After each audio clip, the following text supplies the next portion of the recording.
परिचय। हम जानते हैं कि पशु विषमपोषी होते हैं, इसलिए वो अपने भोजन के लिए दूसरे जीवों पर निर्भर होते हैं। हाँ, पशुओं को भोजन के लिए बाह्य स्रोत की आवश्यकता होती है, इसलिए हम कह सकते हैं कि वो बने बनाए भोजन पर निर्भर होते हैं तथा ये बना बनाया भोजन या तो पौधों से आता है अथवा दूसरे पशुओं से। भोजन के प्रकार के आधार पर पशुओं के भी अलग अलग बहुत से प्रकार हैं। हाँ अंकिता, बहुत से पशु सिर्फ पौधों को जैसे घास या पौधों की पत्तियों को खाते हैं, जबकि कुछ पशु पशुओं को ही खा लेते हैं। बड़ी मछली छोटी मछली को खा लेती है, चिड़िया कीड़े मकोड़ों को खाती है, सर्प मेंढकों को खाते हैं और कुछ कीड़े मरे हुए पशुओं का शरीर खाते हैं। लेकिन जब हम इसे नजदीक से देखते हैं तो पाते हैं कि पृथ्वी पर उपस्थित सभी जीव जंतु भोजन के लिए प्रत्यक्ष अथवा अप्रत्यक्ष रूप से सूर्य पर ही निर्भर होते हैं। पौधे सूर्य की ऊर्जा का प्रयोग करके प्रकाश संश्लेषण द्वारा भोजन बनाते हैं, जो उनके द्वारा जीवन बनाए रखने के लिए प्रयोग में लाया जाता है। दूसरी तरफ पौधे भी शाकाहारी अथवा सर्वाहारी जीवों द्वारा खा लिए जाते हैं और मांसाहारी अपने भोजन के रूप में शाकाहारी जीवों को खा लेते हैं। इस तरह हम देखते हैं कि ये सूर्य की ही ऊर्जा है जो पौधों और पशुओं को भोजन प्रदान करती है। उद्देश्य। इस पाठ के अंत में आप निम्न करने में सक्षम हो जाएंगे। पशुओं में पोषण को समझ सकेंगे। भोजन के आधार पर पशुओं के प्रकार जान जाएंगे। होलोजोइक पोषण को समझ सकेंगे। होलोजोइक पोषण के विभिन्न चरणों को जान जाएंगे। मनुष्य में पोषण को समझ सकेंगे। पाचन तंत्र के विभिन्न अंगों के बारे में जान जाएंगे। मुख द्वार, मुख गुहा, ग्रसनी, ग्रासनली, अमाशय, क्षुद्रांत, बृहदांत्र और गुदा की संरचना तथा कार्य प्रणाली को समझ सकेंगे।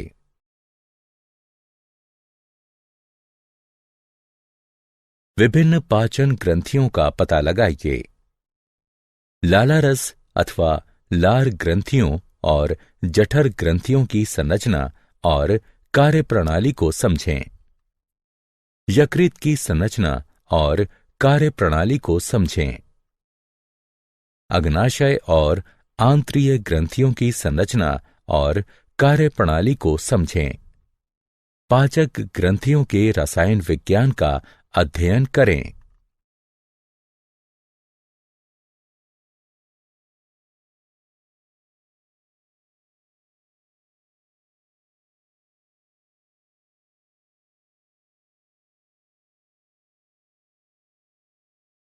पशुओं के प्रकार।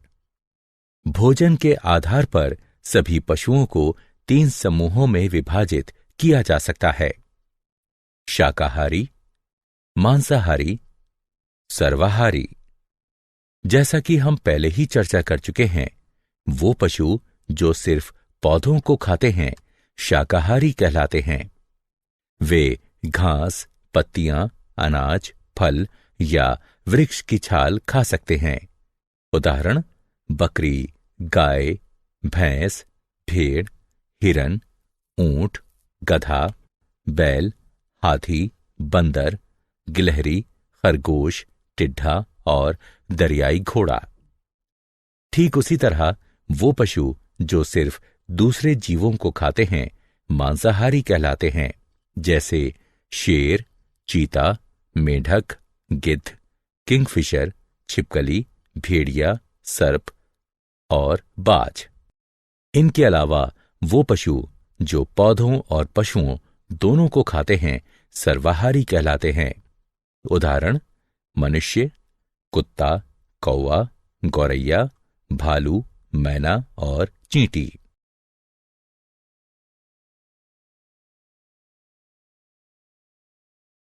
होलोजाइक पोषण। होलोजाइक पोषण, होलो संपूर्ण जोइक और पशु, वो पोषण जिसमें ठोस या द्रव कार्बनिक पदार्थों का अंतर्ग्रहण किया जाता है। होलोजोइक पोषण में 5 चरण होते हैं: अंतर्ग्रहण, पाचन, अवशोषण, समत्व, मलत्याग। अंतर्ग्रहण में भोजन को खाया जाता है। यह भोजन के आकार और अंतर्ग्रहण के लिए अंगीकृत संरचना पर निर्भर करता है। अमीबा में अंतर्ग्रहण कूटपादों की सहायता से, पैरामीशियम में सीलिया की सहायता से, हाइड्रा में तंतुओं की सहायता से, कीड़ों में मुख भागों की सहायता से, मेढकों और छिपकलियों में उत्क्षेपणीय जेवा की सहायता से तथा मनुष्य में हाथों की सहायता से होता है। पाचन वह प्रक्रिया है जिसमें जटिल, बड़ी आकृति वाले तथा अघुलनशील कार्बनिक बहुलक, जिनका विसरण नहीं हो सकता है, सरल, छोटे तथा घुलनशील कार्बनिक एकलकों, जिनका विसरण हो सकता है, उसमें टूट जाते हैं। कार्बनिक पदार्थ जैसे प्रोटीन, वसा और जटिल कार्बोहाइड्रेट, अमीनो अम्ल, मोनोशुगर, फैटी एसिड इत्यादि। यह प्रक्रिया पाचक रस में उपस्थित पाचक एंजाइमों की उपस्थिति में होती है, जो पाचक ग्रंथियों से स्रावित होते हैं। अवशोषण वह प्रक्रिया है जिसमें विसरित हो सकने वाले पोषक पदार्थ आहार नली की भित्ति को पार करके लसिका में प्रवेश कर जाते हैं। अवशोषण में भौतिक प्रक्रियाएं जैसे विसरण और परासरण तथा सक्रिय प्रक्रियाएं जैसे ग्लूकोज और अमीनो अम्लों का सक्रिय परिवहन दोनों होती हैं। समत्व एक उपचयी प्रक्रिया है जिसमें साधारण पोषक पदार्थ उपापचयी प्रक्रिया से गुजरकर पुनः प्रोटीन, पॉलीसैकेराइड और वसा जैसे जटिल और बड़े जैव अणुओं का निर्माण करते हैं। यह नए बने हुए बड़े जैव अणु वृद्धि और शरीर के ऊतकों की मरम्मत में सहायता करते हैं। मल त्याग वह प्रक्रिया है जिसमें भोजन का वह भाग शरीर से निकल जाता है जो पचता नहीं है। वह सारा भोजन जो हम खाते हैं हमारे शरीर में नहीं पचता है। भोजन का एक भाग शरीर में ही बचा रह जाता है जिसका उपयोग शरीर द्वारा नहीं किया जा सकता, इसलिए यह भाग शरीर के मल के रूप में अलग हो जाता है। मनुष्य में पोषण। मनुष्यों में पोषण उसके पाचक तंत्र द्वारा होता है। मनुष्य के पाचक तंत्र के विभिन्न अंग निम्न हैं: मुख द्वार, मुख गुहा, ग्रसनी, ग्रासनली, आमाशय, क्षुद्रांत्र, बृहदांत्र, मलाशय, गुदा।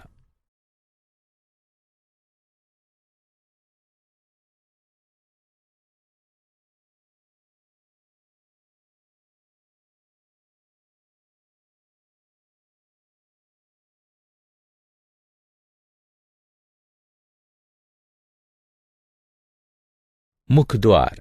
मुख द्वार एक अनुप्रस्थ छिद्र होता है जो चलनशील ओष्ठों से घिरा होता है। इसका मुख्य कार्य अंतर्ग्रहण है।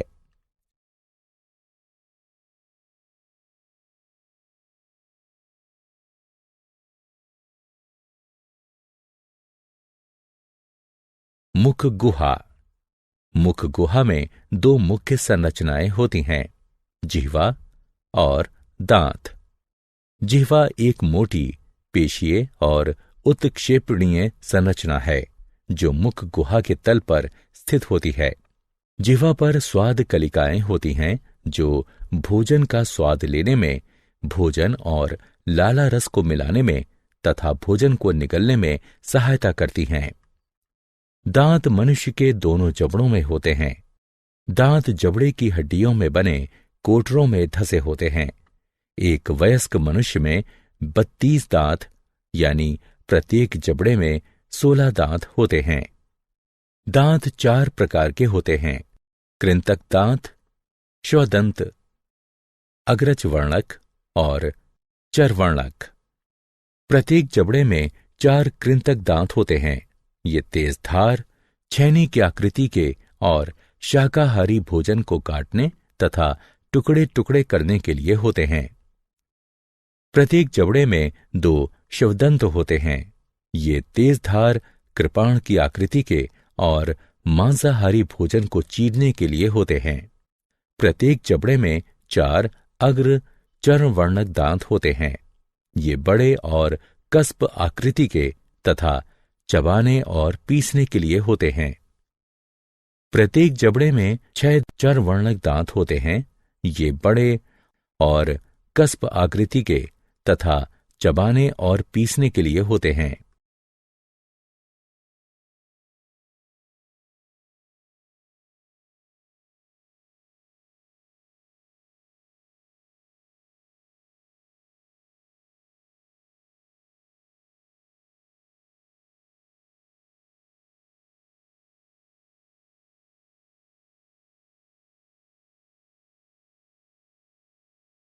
ग्रसनी। ग्रसनी एक कीप जैसी आकृति होती है जहां भोजन और वायु एक दूसरे को पार करते हैं। इसमें 2 छिद्र होते हैं। कंठ द्वार कंठ और श्वास नली में खुलता है। गलेट ग्रास नली में होती है और भोजन निकलने के दौरान खुलती है। ग्रास नली। ग्रास नली पाचन तंत्र का एक लंबी, संकरी और नलीदार भाग है। यह गर्दन और ग्रसनी से अमाशय में खुलती हैं। यह क्रमाकुंचन द्वारा भोजन का परिवहन करती है। अमाशय। अमाशय एक मोटा, पेशीय और जे की आकृति का थैला होता है जो ऊपरी उदर के बाएं भाग में स्थित होता है। अमाशय भोजन के मंथन और पाचन में सहायता करता है। अमाशय में भोजन का 3 घंटे तक मंथन होता रहता है, जिसके कारण भोजन छोटे छोटे टुकड़ों में टूट जाता है और एक अर्धठोस पेस्ट बनता है। अमाशय की भित्ति में 3 नलीदार ग्रंथियां होती हैं, जिनसे जठर रस स्रावित होते हैं। जठर रसों में मुख्यतः 3 पदार्थ होते हैं: HCl यानी पेप्सिन, एंजाइम और श्लेम। HCl की उपस्थिति के कारण पेप्सिन एंजाइम अम्लीय होता है और प्रोटीनों का पाचन शुरू कर देता है। श्लेम अमाशय की भित्ति को उसी के द्वारा स्रावित HCl अम्ल से बचाता है। अमाशय की पेशीय भित्ति भोजन और जठर रसों को एक दूसरे में मिश्रित करने में सहायता करती है। क्षुद्रांत्र। क्षुद्रांत्र आहार नली का सबसे बड़ा भाग होती है। एक वयस्क मनुष्य में यह लगभग 6.5 मीटर लंबी होती है। यह बहुत संकरी होने के कारण क्षुद्रांत्र कहलाती है। क्षुद्रांत्र 3 भागों में विभाजित होती है: गृहिणी, जेजुनम और इलियम। क्षुद्रांत्र वह स्थान है जहां भोजन पूरी तरह से पच जाता है और उसका अवशोषण प्रारंभ हो जाता है। इसमें 2 ग्रंथियों से स्रावित होने वाले रस आते हैं: यकृत और अग्नाशय। यकृत से पित्त स्रावित होता है, जो एक हरा पीला लवण युक्त क्षारीय द्रव होता है, जो वसा का पायसीकरण अथवा उन्हें तोड़ने में सहायता करता है। इसलिए अमाशय से आया हुआ अम्लीय भोजन यहां पित्त द्वारा क्षारीय हो जाता है और वसा भी छोटी छोटी बूंदों में टूट जाती है। अग्नाशय से अग्नाशयी रस स्रावित होता है, जिसमें एमाइलेज, ट्रिप्सिन और लाइपेज होते हैं। एमाइलेज मंड को तोड़ता है, जबकि ट्रिप्सिन प्रोटीन को, लाइपेज पायसीकृत वसा को तोड़ता है। बृहदांत्र। बृहदांत्र क्षुद्रांत्र की तुलना में छोटी और चौड़ी होती है। यह कोलन में जाने वाले भाग और मलाशय में विभाजित होती है। यह मल के निर्माण और उसके अस्थायी भंडारण में सहायता करती है। अधिकतम कशेरुकियों में कोलन पाचन तंत्र का आखिरी भाग होती है। शरीर से बाहर निकलने से पहले यह ठोस पदार्थों में से जल तथा लवण अवशोषित कर लेती है। मलाशय बृहदांत्र का 6 से 8 इंच लंबा भाग होता है। यह ठोस अपशिष्टों का तब तक भंडारण किए रहता है जब तक वो गुदा द्वारा शरीर से बाहर नहीं निकल जाते हैं। गुदा गुदा धड़ के आधार पर स्थित होती है और पाचन तंत्र के अपशिष्ट पदार्थों को शरीर से बाहर निकालने का काम करती है। पाचन ग्रंथियां। इन अंगों के अतिरिक्त कुछ पाचन ग्रंथियां भी होती हैं जो पाचक एंजाइमों को स्रावित करती हैं। ये पाचक ग्रंथियां हैं लाला रस ग्रंथियां, जठर ग्रंथियां, यकृत, अग्नाशय, आंत्रीय ग्रंथियां। लाला रस यानी लार ग्रंथियां। मनुष्य में लाला रस ग्रंथियों के 3 युग्म होते हैं। इनसे लाला रस या लार स्रावित होती है, जिसमें पाचक एंजाइम टाइलिन अथवा लारिये एमाइलेज होता है। लाला रस नलिकाएं मुख गुहा में खुलती हैं। जठर ग्रंथियां। जठर ग्रंथियां अमाशय की भित्ति में होती हैं और जठर रस स्रावित करती हैं।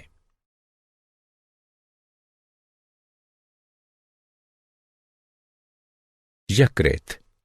यकृत उदर के ऊपरी भाग में दाईं ओर स्थित लाल भूरी लोब्यूलेटेड ग्रंथि है, जिससे पित्त रस स्रावित होता है।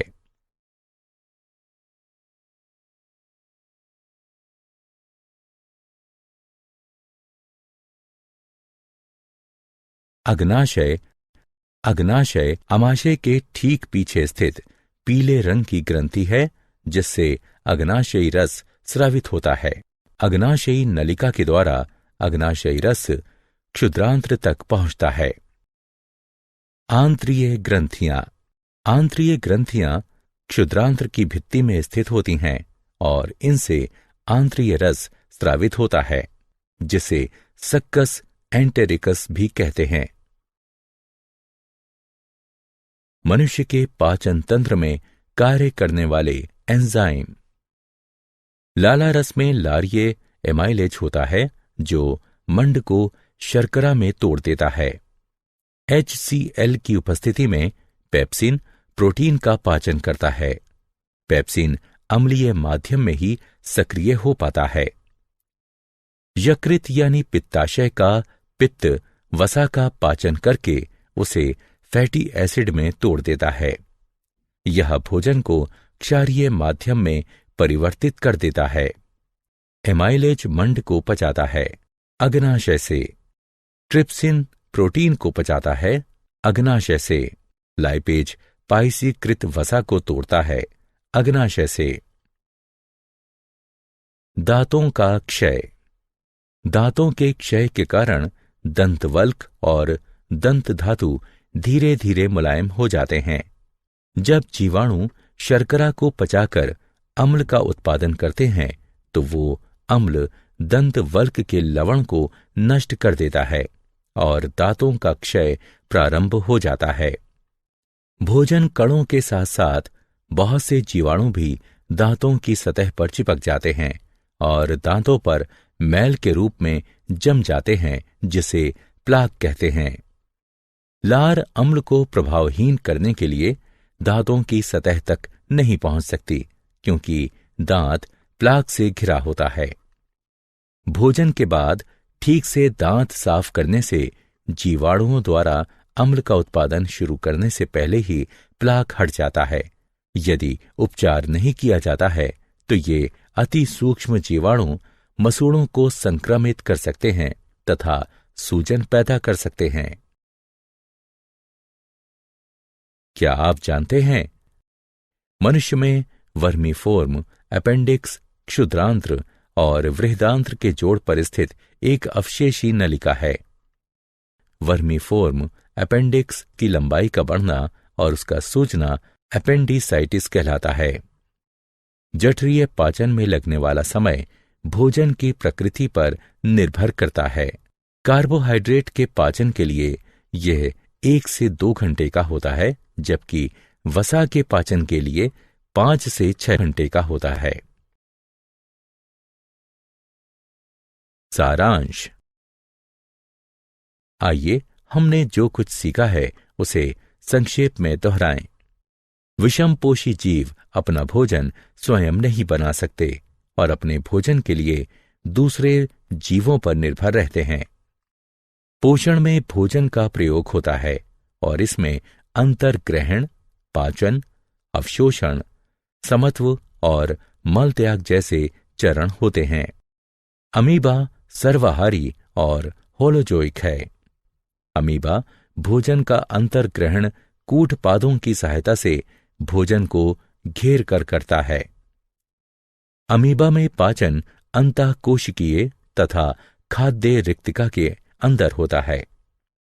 मनुष्य की आहार नली मुख गुहा, ग्रसनी, ग्रास नली, क्षुद्रांत्र, वृहदांत्र और गुदा से बनी होती है।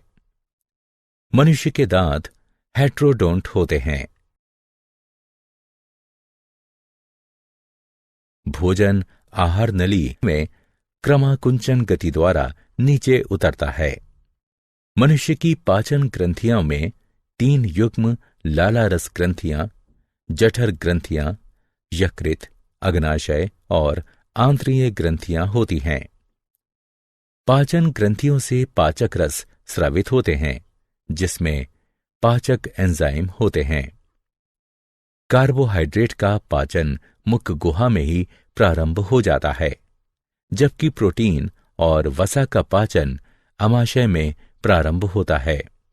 पाचन क्षुद्रांत्र में पूरा हो जाता है।